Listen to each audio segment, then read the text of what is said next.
dan memeliharanya, artinya mengurus mereka. Apa keutamaan mengurus anak yatim? Ada yang tahu? Ya, seperti ini. Tadi sama seperti mengurus anak perempuan. Kata Rasulullah, ya, orang yang mengurus janda dan anak yatim seperti bersamaku di surga seperti dua jari, telunjuk dan jari tengah. Artinya apa? Berdekatan dengan Nabi di surga, bertetangga dengan Nabi di surga. Insyaallah. Jadi kalau kita punya anak yatim di rumah kita, Pak, mungkin kita ambil dari panti asuhan, itu bagus. Berarti kita mau bertetangga dengan Nabi di surga. Atau kalaupun nggak diambil, pergi kemana? Ke panti asuhan sebulan sekali. Ngapain? Memberikan bantuan untuk anak yatim, elus kepala mereka, kan gitu. Abu Hurairah dari Rasul pernah bersabda, sebaik-baik rumah di tengah kaum muslimin adalah rumah yang di dalamnya terdapat anak yatim yang diperlakukan dengan baik. Jadi sebaik-baik rumah adalah rumah yang di dalamnya ada anak yatim, tapi anak yatimnya diperlakukan dengan baik. Sebaliknya, seburuk-buruk rumah adalah rumah yang di dalamnya ada anak yatim yang diperlakukan dengan buruk. Nah, jadi kalau mau jadi sebaik-baik rumah, ada anak yatimnya tapi diperlakukan dengan baik anak itu. Karena seringkali anak yatim itu dizolimi, dianiaya, kan gitu. Apalagi, ya. Nah, jadi jangan.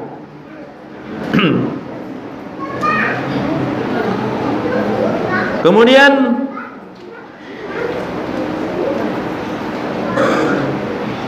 berlaku lemah lembut kepada anak yatim bukan berarti nggak pernah dimarah, Pak. Artinya dididik. Jadi kalau anak itu salah, ya tetap disalahkan, tetap dihukum, tetap diperingati. Jadi bukan berarti lemah lembut terhadap anak yatim, nggak boleh dipukul, nggak boleh dimarahin, bukan. Satu kali seseorang pernah mendatangi Ibnu Sirin dan mengatakan, di rumahku ada anak yatim. Maka kata Ibnu Sirin, perlakukan anak yatim itu sebagaimana kau perlakukan anakmu. Artinya apa? Ketika dia salah, maka pukullah sebagaimana engkau memukul anakmu kalau anakmu melakukan kesalahan. Jadi tak boleh pula dibedakan. Anak kita salah kita pukul, anak yatim salah kita biarkan. Kenapa nggak dipukul dia, Bi? Oh, dia anak yatim. Kamu kan nggak anak yatim. Tiba-tiba dibilang anaknya, ya udahlah, Bi, aku jadi anak yatim aja lah, katanya kan. Paham maksudnya itu, Pak Ibu? Berarti apa dia? Berarti dia berharap bapaknya mati. Kenapa? Karena kalau dia salah dipukul. Ya, kawannya yang anak yatim salah nggak dipukul. Nah, nggak boleh. Harus dilakukan adil, sama. Kenapa? Karena bukan hanya memelihara, tapi betul-betul juga mendidik anak yatim. Ya. Kemudian kaidah yang kedua, menjaga harta anak yatim. Menjaga harta anak yatim dan mengembangkannya. Nah, ini menjaga harta anak yatim ini dalam surat An-Nisa ayat 6. Kemudian juga dalam surat An-Nisa ayat 3. Artinya apa? Nggak boleh memakan harta anak yatim secara zolim. Innama ya'kuluna innalladzina ya'kuluna amwalal yatama dzulma innama ya'kuluna fi butunihim naro. Sesungguhnya orang-orang yang memakan harta anak yatim secara zolim, maka pada hakikatnya mereka memakan api neraka di dalam perut-perut mereka. Mereka memasukkan api neraka ke dalam perut mereka. Naudzubillah. Maka jangan sekali-sekali memakan harta anak yatim dengan kedoliman. Lantas bagaimana, Ustadz, kalau ada yang mengurus anak yatim dan dia miskin? Boleh harta anak yatim jadi ikut dirasakan, dinikmati oleh pengurusnya dengan syarat miskin, namun dia harus mengurusnya dengan yang baik, dengan cara yang baik. Jadi bukan kemudian dikuras. Dia ingin mengurus tapi dia juga miskin. Anak yatim tadi banyak hartanya, banyak warisannya. Boleh, tapi jangan sekali-kali memakan harta anak yatim secara zolim. Ingat dalam surat Al-Kahfi, ya, ada 2 orang anak yatim yang Allah jaga Allah siapkan untuk mereka harta dari bapaknya, orang tuanya yang diletakkan di dalam bangunan tembok. Ini membuktikan Allah betul-betul memperhatikan menjaga anak yatim. Ya, yatim piatu. Maka barang siapa yang mendolimi anak yatim dengan cara memakan hartanya dengan jalan yang tidak benar, berarti seakan-akan dia menentang Allah. Ya, seakan-akan dia membangkang kepada Allah secara langsung. Nauzubillah. Ya, jadi seperti itu. Kemudian cara mengembangkannya itu kata Rasulullah memberikan tips, yaitu dengan digunakan untuk berdagang. Jadi harta anak yatim itu digunakan untuk berdagang, bukan untuk dibelikan tanah atau dibelikan apa itu. Gunakan untuk berdagang. Ya, itu yang diajarkan oleh Rasulullah. Supaya apa? Supaya hartanya tidak habis hanya untuk dikeluarkan zakatnya. Ya, tapi digunakan untuk berdagang supaya hartanya berkembang. Tapi sekali lagi harus jujur. Kemudian yang ketiga, ini ada pahala juga sih Pak, Bu. Pahala bagi ibu yang mendidik anaknya yang yatim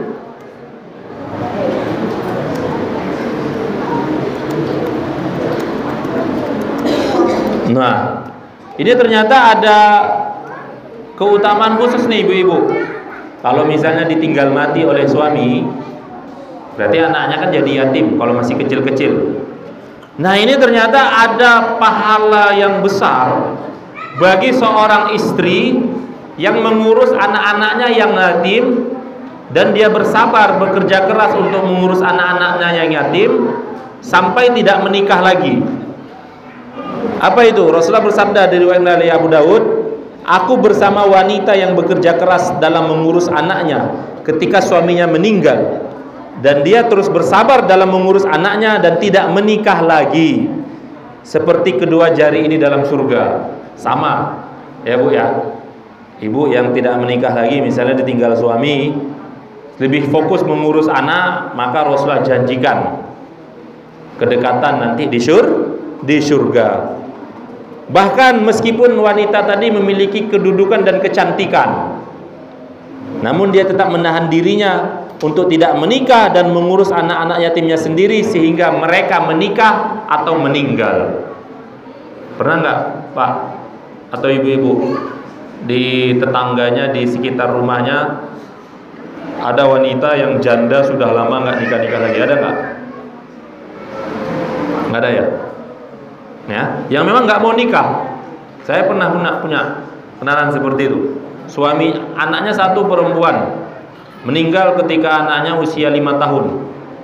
Sekarang anaknya itu sudah punya cucu. Anaknya sudah punya cucu? Anaknya sudah punya anak, sudah 3 anaknya. Dan orang ibunya nggak menikah kok. Nggak menikah. Padahal dulu meninggalnya orang tuanya masih muda, berarti kan.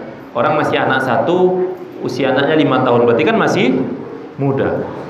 Ya, ketika ditanya alasannya apa, dia berharap nanti bisa bersama dengan suaminya, ya, di akhirat. Masya Allah. Tentu juga mendapatkan keutamaan yang seperti ini, mengurus anaknya sampai anaknya jadi ustazah. Anaknya menjadi seorang ustazah di salah satu pesantren. Masya Allah. Ya. Nah itu ibu-ibu lah.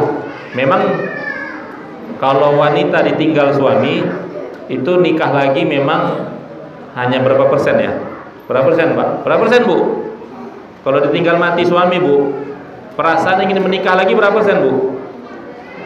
100%? Beda sama bapak-bapak.